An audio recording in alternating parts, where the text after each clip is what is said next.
ಇತ್ತೀಚಿನ ಸಂಚಿಕೆಗಳನ್ನು ಜಾಹೀರಾತಿನ ಕಿರಿಕಿರಿ ಇಲ್ಲದೆ ನೋಡಿ.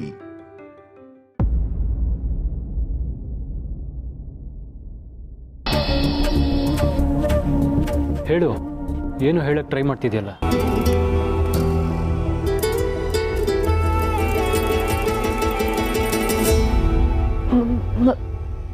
ಮಾವ ಮಾವ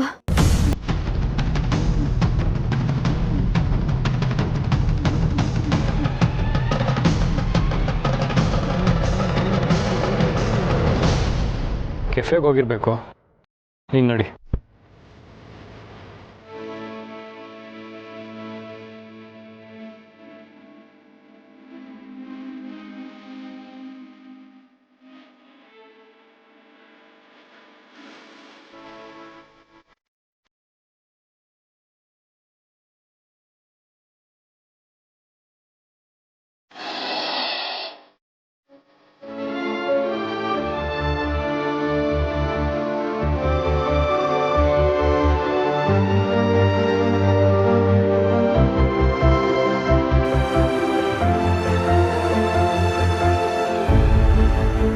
ಆಸ್ಪತ್ರೆಯಲ್ಲಿ ಮಾಡಿರೋ ಅವಮಾನಕ್ಕೆ ಆ ಮನುಷ್ಯ ಈ ಕಡೆ ತಲೆ ಹಾಕಲ್ಲ ಬಿಡು. ಈ ಮನೆ ಒಡೆಯೋ ಪ್ಲ್ಯಾನು ಇಷ್ಟು ಬೇಗ ಸಕ್ಸಸ್ ಆಗುತ್ತೆ ಅಂತ ನಾನು ಅಂದ್ಕೊಂಡಿರಲಿಲ್ಲ. ಇದನ್ನು ತಗೊಂಡೋಗಿ.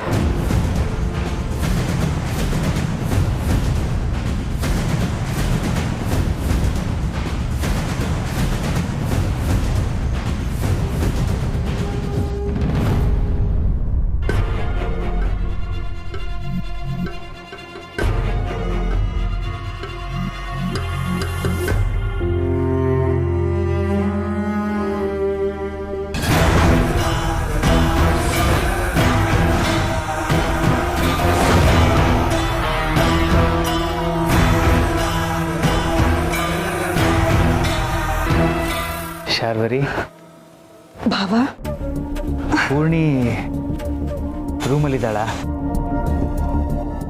ಒಂದು ನಿಮಿಷ ಭಾವ. ಭಾವ, ಸದ್ಯಕ್ಕೆ ನೀವು ಅಲ್ಲಿ ಹೋಗದೆ ಇರೋದೇ ಒಳ್ಳೆಯದು. ತಪ್ಪು ತಿಳ್ಕೊಬೇಡಿ ಭಾವ. ಗಂಡ ಹೆಂಡತಿ ನೋವಲ್ಲಿದ್ದಾರೆ, ಸ್ವಲ್ಪ ಪ್ರೈವಸಿ ಕೊಡೋದು ಒಳ್ಳೇದಲ್ವಾ?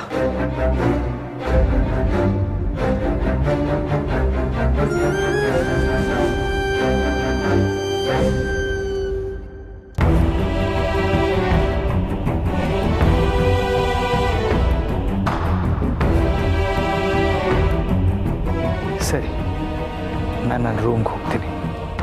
ಒಂದು ಹೆಜ್ಜೆಯನ್ನು ಮುಂದೆ ಬರಬೇಡಿ. ಅಲ್ಲೇ ನಿಂತ್ಕೊಳ್ಳಿ.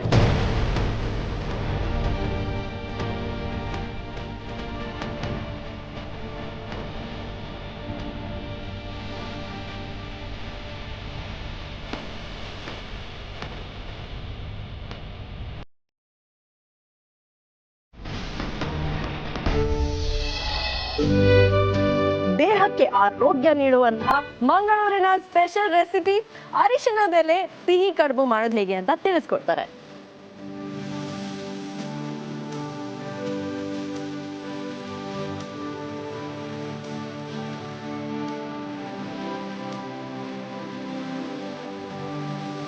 ಅಮ್ಮ, ನೀವು ಟಿವಿ ನೋಡೋದೇ ಅರ್ಧ ಗಂಟೆ, ಆಗ್ಲಾದ್ರೂ ಎಲ್ಲ ಕೆಲಸ ಬಿಟ್ಟು ಆರಾಮಾಗಿ ಪ್ರೋಗ್ರಾಮ್ ನೋಡ್ಬಾರ್ದಾ? ಏನಾದ್ರೂ ಒಂದು ಕೆಲಸ ಹುಡ್ಕೊಂಡಿರ್ತೀರಾ. ಕಣ್ಣು ಟಿವಿ ನೋಡ್ತಾ ಇರುತ್ತೆ, ಕೈ ಬಟಾಣಿ ಬಿಡಿಸ್ತಾ ಇರುತ್ತೆ. ಅರಿಶಿಣದೆಲೆ ಸಿಹಿ ಕಡುಬು ರೆಡಿ. ಆಹಾ, ಎರಡೆರಡು ಸಲ ಕೇಳಿ ಚಪಾತಿ ಹಾಕ್ಸ್ಕೊಳ್ಳೋ ವ್ಯಕ್ತಿಗೆ ಅದೇ ಚಪಾತಿ ಮಾಡೋವಾಗ ನಿಮ್ಮ ಕೈ ಸುಟ್ಟಿರೋದು ಕಾಣಿಸೋದೇ ಇಲ್ಲ. ಅಮ್ಮ, ಮಾಧವ್ ಸರ್ ಎಷ್ಟು ಚೆನ್ನಾಗಿ ಮಾತಾಡ್ತಾರಲ್ಲ. ಮಾತ್ರೆ ನುಂಗಿ ಶೀತ ಹೋಗಿಸ್ಕೊಂಡೆ ಅನ್ನೋರಿಗೆ ನೀವು ಮೆಣಸಿನ ಸಾರು ಮಾಡಿ ಬಡಿಸಿದ್ದು ನೆನಪಾಗೋದೇ ಇಲ್ಲ. ಅಮ್ಮ, ಅವರು ಫೋನಲ್ಲಿ ಸಿಕ್ಲಿಲ್ಲ ಅಂತ ನೀವು ಬೇಜಾರು ಮಾಡ್ಕೊಂಡಿದ್ರಲ್ಲ, ಮೋಸ್ಟ್ಲಿ ಅವರು ಪ್ರೋಗ್ರಾಮ್ ಶೂಟಿಂಗಲ್ಲಿ ಬ್ಯುಸಿ ಇದ್ರು ಅನ್ಸುತ್ತೆ.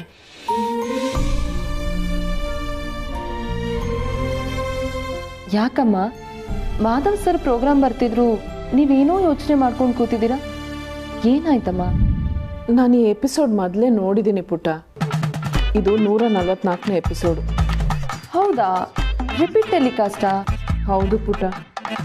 ಯಾಕೋ ಇವತ್ತು ಹೊಸ ಎಪಿಸೋಡ್ ಬಂದಿಲ್ಲ, ಹಳೇದೇ ಹಾಕಿದ್ದಾರೆ. ಈ ಥರ ಯಾವತ್ತೂ ಆಗಿರಲಿಲ್ಲ ಪುಟ.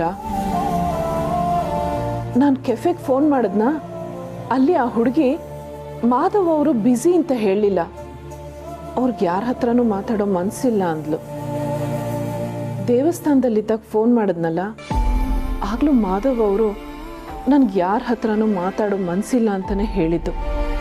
ಅಮ್ಮ, ಸೀಮಂತದಲ್ಲಿ ಬ್ಯುಸಿ ಇದ್ರಲ್ಲ, ಹಾಗಾಗಿ ಶೂಟಿಂಗಿಗೆ ಹೋಗ್ಲಿಲ್ವೇನೋ. ಇಷ್ಟು ದಿನದಲ್ಲಿ ಯಾವತ್ತೂ ಈ ರೀತಿ ಹಳೆ ಎಪಿಸೋಡ್ ಹಾಕೇ ಇಲ್ಲ ಪುಟ. ನನಗೆ ಯಾಕೋ ಅವ್ರು ಏನೋ ತೊಂದರೆಲಿದ್ದಾರೆ ಅನ್ನಿಸ್ತಾ ಇದೆ.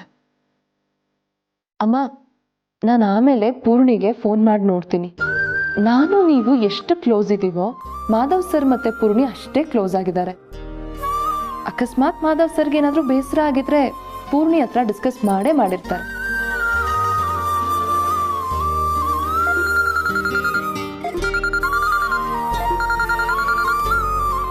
ಹಲೋ, ಲಕ್ಷ್ಮೀ ದೇವಸ್ಥಾನದಿಂದ ಫೋನ್ ಮಾಡ್ತಿದ್ದೀನಿ. ನಮಸ್ಕಾರ ಅರ್ಚಕ್ರೆ. ಅಮ್ಮ, ಇವತ್ತು ಸ್ವಲ್ಪ ದೇವಸ್ಥಾನಕ್ಕೆ ಪ್ರಸಾದ ಬೇಕಾಗಿತ್ತಲ್ಲಮ್ಮ, ತಲುಪಿಸ್ತೀರಾ? ಇವತ್ತಾ? ಹೌದಮ್ಮ. ಸರಿ, ಆಯ್ತು. ಪುಟ್ಟ, ದೇವಸ್ಥಾನದಿಂದ ಅರ್ಚಕರು ಫೋನ್ ಮಾಡಿದ್ರು, ಪ್ರಸಾದ ಸೇವೆಗೆ ಪ್ರಸಾದ ಮಾಡ್ಕೊಂಡು ಬನ್ನಿ ಅಂತ ಹೇಳಿದ್ದಾರೆ. ನಾನು ಪ್ರಸಾದ ಮಾಡ್ಕೊಂಡು ಹೋಗ್ತೀನಿ. ಆಮೇಲೆ ನೀನು ಪೂರ್ಣಿಗೆ ಒಂದ್ಸತಿ ಫೋನ್ ಮಾಡಿ ವಿಚಾರಿಸು. ಆಯ್ತಮ್ಮ. ಅಮ್ಮ, ದೇವಸ್ಥಾನಕ್ಕೆ ನಾನು ನಿಮ್ಮ ಜೊತೆ ಬರ್ತೀನಿ. ಪರವಾಗಿಲ್ಲ ಪುಟ್ಟ, ಪಾಪು ಮನೇಲೇ ಇದ್ದಾನಲ್ವಾ, ನೀನು ಇಲ್ಲೇ ಇರು, ನಾನು ಹೋಗಿ ಬರ್ತೀನಿ.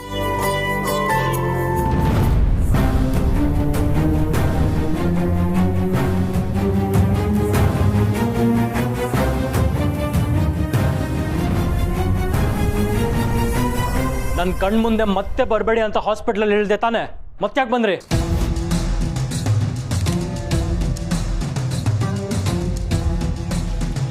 ಅವಿ, ಅದು ಪೂರ್ಣಿ. ಬೇಕಾಗಿಲ್ಲ, ನೀವು ಅವಳ ಬಗ್ಗೆ ಕಾಳಜಿ ತೋರಿಸೋದು ಬೇಕಾಗಿಲ್ಲ. ನಿಮ್ಮ ನೆರಳು ನನ್ನ ಮೇಲಾಗ್ಲಿ ಪೂರ್ಣಿ ಮೇಲಾಗ್ಲಿ ಬೀಳೋದು ನನಗಿಷ್ಟ ಇಲ್ಲ.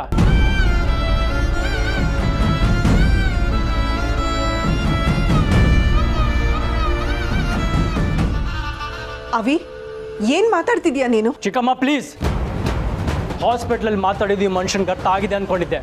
ಮುಖ ನೋಡೋಕೆ ಇಷ್ಟ ಇಲ್ಲ ಅಂತ ಬಾಯ್ ಬಿಟ್ಟು ಹೇಳಾದ್ಮೇಲೆ ಮನೆಗೆ ಬಂದಿದ್ದಾರೆ ಅಂದಮೇಲೆ ಇವ್ರಿಗೇನಾದರೂ ಗಿಲ್ಟ್ ಇದೆಯಾ?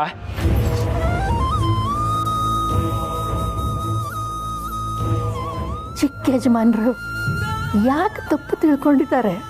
ಪೂರ್ಣಿ ಜೀವ ಕಾಪಾಡಿದ್ದೇ ಅಯ್ಯ ಅವರಲ್ವಾ? ಅವಿ, ಒಳಗಡೆ ಹೋಗಿ ಕೂತ್ ಮಾತಾಡೋಣ. ನನ್ನ ಮಾತು ಕೇಳು. ಯಾಕೆ ಈ ಮನುಷ್ಯನ ಬಂಡವಾಳ ಎಲ್ರೂ ಗೊತ್ತಾಗತ್ತಂತಾನಾ? ಗೊತ್ತಾಗ್ಲಿ ಬಿಡಿ. ನನ್ನ ಮಗು ಪೂರ್ಣಿ ಹೋಟೆಲ್ ಸತ್ತು ಹೋಗೋಕ್ಕೆ ಈ ಮನುಷ್ಯನೇ ಕಾರಣ ಅಂತ ಎಲ್ರಿಗೂ ಗೊತ್ತಾಗ್ಲಿ ಬಿಡಿ.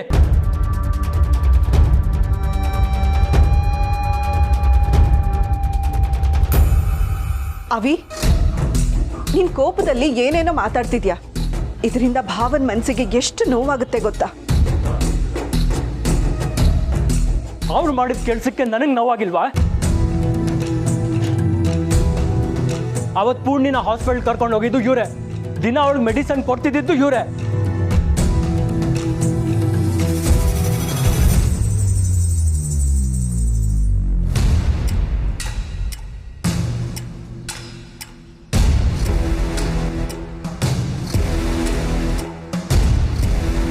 ಅಂದಮೇಲೆ ಮಗು ತೀರ್ಕೊಳ್ಳೋಕ್ಕೂ ಕಾರಣ ಇವರೇ ತಾನೆ.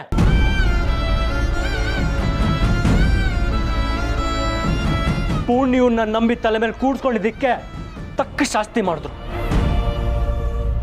ನನ್ನ ಅಮ್ಮನ ಕೊಂದಿದ್ ಸಾಲ್ದು ಅಂತ ಈಗ ನನ್ನ ಮಗುನು ಕೊಂದ್ಬಿಟ್ರು.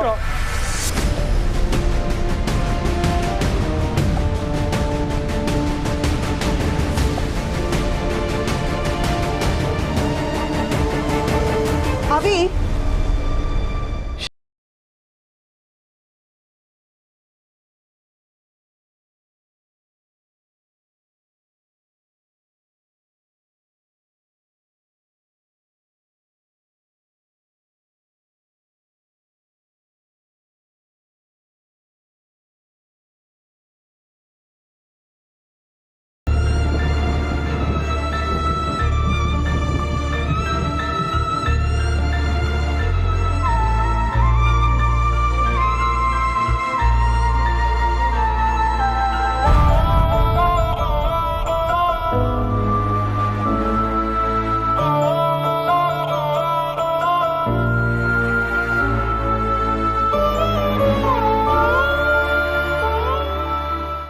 ಈ ಶಾಸ್ತ್ರನೆಲ್ಲ ನಮ್ಮ ಮಾವನವರೇ ಮಾಡಬೇಕು ಅಂತ ಆಸೆ.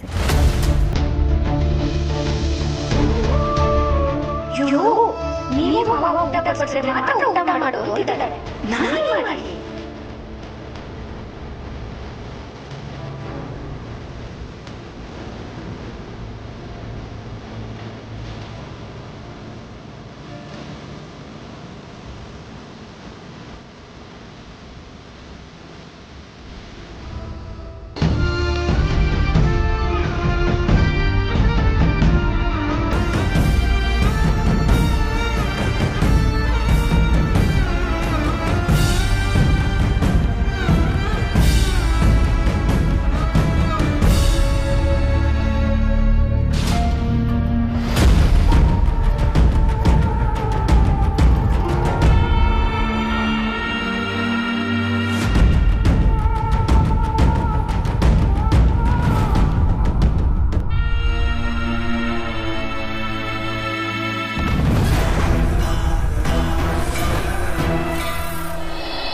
ಶೇಷು, ಮನೆ ದೇವ್ರಿಗೆ ಹೋಗಿದ್ವಲ್ಲ ನಾವು, ಅಲ್ಲಿ ಪ್ರಸಾದ ಅಂತ ತೆಂಗಿನಕಾಯಿ ಕೊಟ್ಟರು. ಆ ತೆಂಗಿನಕಾಯಿನ ಯೂಸ್ ಮಾಡಿಕೊಂಡು ತುಳಸಿ ಬಾಳೆಹಣ್ಣಿನ ರಸಾಯನ ಮಾಡಿದಾಳೆ. ಏನು ಸೊಗಸಾಗಿದೆ ಅಂತ ಅಂತೀಯ? ಓಯ್ಯೋ ಯೋ ಯೋ, ನಿಮ್ಮನೆಗೂ ಅದನ್ನು ಕಳಿಸಿರ್ತಾಳೆ, ತಿನ್ನು. ಈ ಮಧ್ಯಾಹ್ನ ಉರಿ ಬಿಸಿಲಲ್ಲಿ ನಡ್ಕೊಂಡೇ ಹೋಗೋಣ ಶೇಷ ಅಂದ್ಯಲ್ಲ, ಆವಾಗಲೇ ಅಂದ್ಕೊಂಡೆ ಹೊಟ್ಟೆಗೆ ಗಡದ್ದಾಗಿ ಬಿದ್ದಿದೆ ಅಂತ. ಎಷ್ಟೇ ಚೆನ್ನಾಗಿದ್ರು ಈ ದತ್ತ ಲಿಮಿಟ್ ಮೀರಿ ತಿನ್ನೋದಿಲ್ಲ, ಗೊತ್ತಾಯ್ತಾ? ಈಗ ನಿನ್ನ ಕರ್ಕೊಂಡು ಬಂದಿದ್ದು ಆ ವಿಷಯ ಮಾತಾಡೋದಕ್ಕಲ್ಲ, ಇನ್ನೊಂದು ಗಂಭೀರವಾದ ವಿಷಯ ಇದೆ ಕಣೋ. ಹೌದಾ? ಏನಪ್ಪ ಅದು? ನಮ್ಮ ಬೀಗರಿಗೆ ಸಂಬಂಧಪಟ್ಟ ವಿಷಯ ಕಣಯ್ಯ. ಒಂದು ಸಲ ಆತ ಬಹಳ ವಿಚಿತ್ರವಾಗಿ ಆಡ್ತಾನೆ. ವಿಚಿತ್ರ ಅಂದ್ರೆ? ಅರೆ ಗೋಪಿ, ನೀನು ಯಾವಾಗ ಬಂದ್ಯಾ? ಮನೇಲೆಲ್ಲ ಚೆನ್ನಾಗಿದ್ದಾರ? ಅಲ್ಲೋ, ಡ್ರ್ಯಾಗನ್ ಥರ ಇದ್ದೆ, ಓತಿಕೆ ಥರ ಆಗ್ಬಿಟ್ಟಿದ್ಯಲ್ಲ. ಗೋಪಿನ ನೀವು ಸಮರ್ಥ ತಾತ ಅಲ್ವಾ? ಬರಬೇಕು ಬೀಗರು. ಇವ್ರು ಯಾರು? ತಮಾಷೆ ಮಾಡಿದೆ ಅಷ್ಟೇ ದತ್ತಣ್ಣ. ಹೀಗೆ ಏನೇನೋ ಹೇಳ್ಬಿಡೋದು, ಆಮೇಲೆ ತಮಾಷೆ ಮಾಡಿದೆ ಅಂತ ಹಲಗಿಂಚ್ಬಿಡೋದು. ಈ ದತ್ತನ್ನ ಹಾಗೆಲ್ಲ ಯಾಮಾರ್ಸೋಕ್ಕಾಗತ್ತಾ ಶೇಷು? ಅವ್ರಿಗೆ ಖಂಡಿತ ಏನೋ ಸಮಸ್ಯೆ ಇದೆ ಶೇಷು. ಹಾಗಾದ್ರೆ ಅವ್ರನ್ನ ಯಾವ ಡಾಕ್ಟರ್ ಹತ್ರ ತೋರಿಸೋಣ ಅಂದ್ಕೊಂಡಿದ್ಯಾ? ನೆಗೆದು ಬಿತ್ತು. ಇದಕ್ಕೆಲ್ಲ ಯಾವ ಡಾಕ್ಟ್ರು ಮದ್ದು ಕೊಡೋಕ್ಕಾಗೋದಿಲ್ಲ ಕಣೋ. ಒಬ್ಬಳೇ ಮಗಳು, ಅವಳಿಗೆ ಮದುವೆ ಮಾಡಿಸ್ಕೊಟ್ಟ ಮೇಲೆ ಒಂಟಿಯಾಗಿಬಿಟ್ರಲ್ಲ, ಅದಕ್ಕೆ ಅವ್ರ ಬುದ್ಧಿಗೆ ಮಂಕ್ ಬಿಡಿದು ಬಿಟ್ಟಿದೆ. ಆ ಮಂಕ್ ಬಿಡಿಸ್ಬೇಕು ಅಷ್ಟು. ಹೇಗೆ ದತ್ತಣ್ಣ? ಈ ದತ್ತನ ಹತ್ರ ಎಲ್ಲದಕ್ಕೂ ಸೊಲ್ಯೂಷನ್ ಇದ್ದೇ ಇದೆ ಕಣೋ. ನಮ್ಮ ಶಂಕರ ಇಲ್ವಾ? ಯಾವ ಶಂಕರನು? ಅದೇ ಕಣೋ, ಲಾಫಿಂಗ್ ಕ್ಲಬ್ ಶಂಕರ. ಅವನು ಒಂದು ಐಡಿಯಾ ಹೇಳಿದ್ದಾನೆ, ಎಲ್ಲ ಸರಿ ಹೋಗುತ್ತೆ. ಭೋಲೆನಾಥ್ ನಡಿ.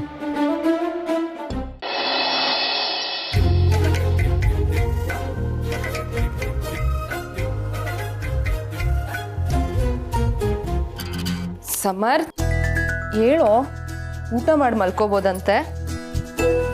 ಅಮ್ಮ 3 ಸರಿ ಹೇಳಿದ್ರು ಊಟ ಮಾಡಕ್ಕೆ ಹೇಳು ಅಂತ. ಅವರು ದೇವಸ್ಥಾನಕ್ಕೆ ಹೋಗಿದ್ದಾರೆ ಪ್ರಸಾದ ಸೇವೆಗೆ. ಅಮ್ಮ ಬರೋಷ್ಟರಲ್ಲಿ ಊಟ ಮಾಡುವಂತೆ ಹೇಳೋ.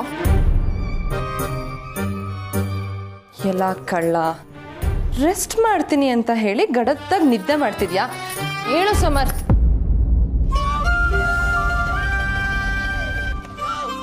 ಏಯ್, ನಿದ್ದೆ ಮಾಡಿಲ್ವಾ ನೀನು? ಅಷ್ಟೊತ್ತಿಂದ ಕೂಗ್ತಾ ಇದ್ದೀನಿ, ರೆಸ್ಪಾಂಡ್ ಮಾಡಕ್ಕೇನೋ ದಾಡಿ ನಿನಗೆ? ನನಗೆ ಊಟ ಬೇಡ. ಯಾಕೋ, ಏನಾಯ್ತೋ? ತಾತನ ಬಗ್ಗೆ ಬೇಜಾರ? ಪ್ಲೀಸ್ ಬಾಸ್, ನನ್ನನ್ನೇನು ಕೇಳಬೇಡ, ನನಗೆ ಮಾತಾಡೋಕ್ಕೂ ಇಷ್ಟ ಇಲ್ಲ. ಅಲ್ಲ ಕಣೋ, ಏನಾಯ್ತು ಅಂತನಾದ್ರೂ ಹೇಳೋ. ತಲೆ ತಿನ್ಬೇಡ please, leave me alone. It's okay, take your time.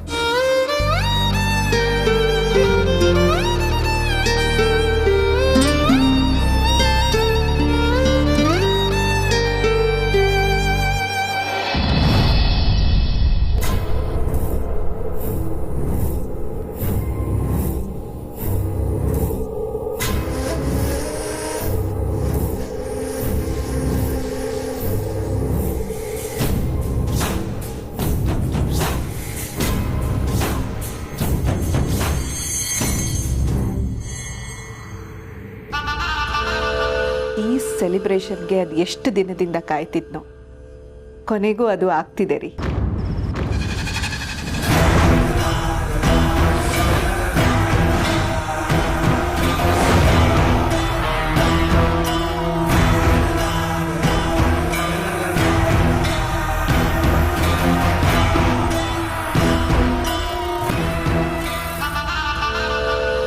ಈ ಮನೆ ಖುಷಿನ ಕಿತ್ಕೊಳ್ತೀನಿ ಅಂತ ಇದೇ ಜಾಗದಲ್ಲಿ ನಿಂತು ಪ್ರತಿಜ್ಞೆ ಮಾಡಿದ್ನಲ್ಲ, ಕೊಟ್ಟ ಮಾತಿಗೆ ತಕ್ಕ ಹಾಗೆ ನಡ್ಕೊಂಡಿದ್ದೀನಿ ನೋಡಿ. ನಿಮ್ಮ ಶಾರ್ವರಿ ಮನಸ್ಸು ಮಾಡಿದ್ಮೇಲೆ ಗುರಿ ಮುಟ್ಟೋವರೆಗೂ ಬಿಡಲ್ಲ ಅಂತ ಈಗ ನಂಬ್ತೀರಾ ಅಲ್ವಾ?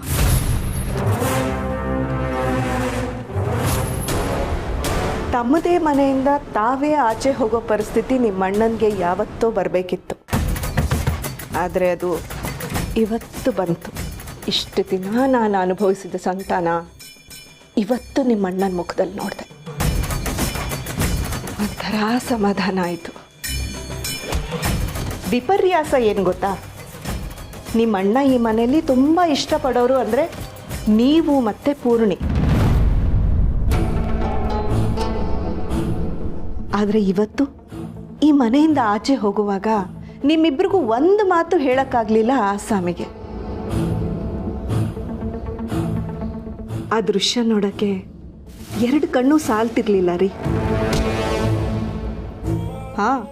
ಎಲ್ಲ ಮುಗೀತು ಅಂತ ನಾನು ರೆಸ್ಟ್ ಮಾಡ್ತೀನಿ ಅಂತ ಅನ್ಕೋಬೇಡಿ. ನಿಮ್ಮ ಅಣ್ಣನ ಕಾಯಕ್ಕೆ ಉಪ್ಪು ಸುರಿಯೋ ಕೆಲಸ ನಾನು ಯಾವಾಗಲೂ ಮಾಡ್ತಾನೇ ಇರ್ತೀನಿ. ಕೊನೆಗೂ ಎಷ್ಟೋ ವರ್ಷದ ನಂತರ ಈ ಶಾರ್ವರಿ ಇವತ್ತು ನೆಮ್ಮದಿಯಿಂದ ನಿದ್ದೆ ಮಾಡ್ತಾಳೆ. ಅದಕ್ಕೆ ಯಾವತ್ತೂ ಕೊನೆ ಇಲ್ಲ.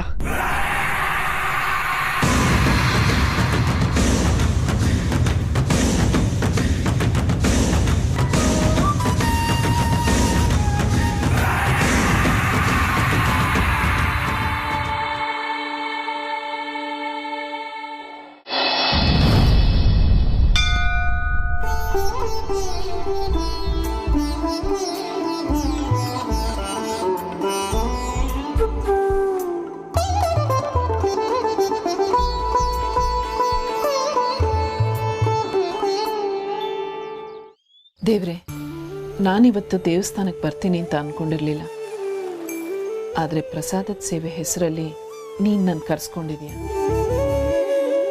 ನಿನ್ನ ಹತ್ರ ಬಂದಾಗ ಯಾವಾಗಲೂ ನಾನು ಬೇಡ್ತಾ ಇದ್ದಿದ್ದು ಎಲ್ರಿಗೂ ಒಳ್ಳೇದು ಮಾಡು ಅಂತ. ಆದರೆ ಈ ಸಲ ಇನ್ನೊಂದೇ ಒಂದು ಪ್ರಾರ್ಥನೆ, ದಯವಿಟ್ಟು ಮಾಧವ್ ಅವ್ರ ನೋವನ್ನ ಕಮ್ಮಿ ಮಾಡು. ಅವ್ರಿಗೆ ಸಮಾಧಾನ ಹೇಳಬೇಕು ಅಂದರೆ ಅವ್ರೀಗ ಜೊತೆಲಿಲ್ಲ. ಅದಕ್ಕೆ ಆ ಜವಾಬ್ದಾರಿನ ನಿನ್ನ ಮೇಲೆ ಹಾಕ್ತಾ ಇದ್ದೀನಿ ದೇವ್ರೆ.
ತ್ರಯಂಬಕಂ ಯಜಾಮಹೇ ಸುಗಂಧಿಂ ಪುಷ್ಟಿವರ್ಧನಂ. ನೈವೇದ್ಯ ಮಾಡ್ಕೊಳ್ಳಿ. ರಾಜ ವರುಣೋ ಧ್ರುವಂದೇವೋ ಬೃಹಸ್ಪತಿಃ ಧ್ರುವಂತ ಇಂದ್ರೋ ಕರ್ಪೂರ ಘೋರಂ ಕರುಣಾ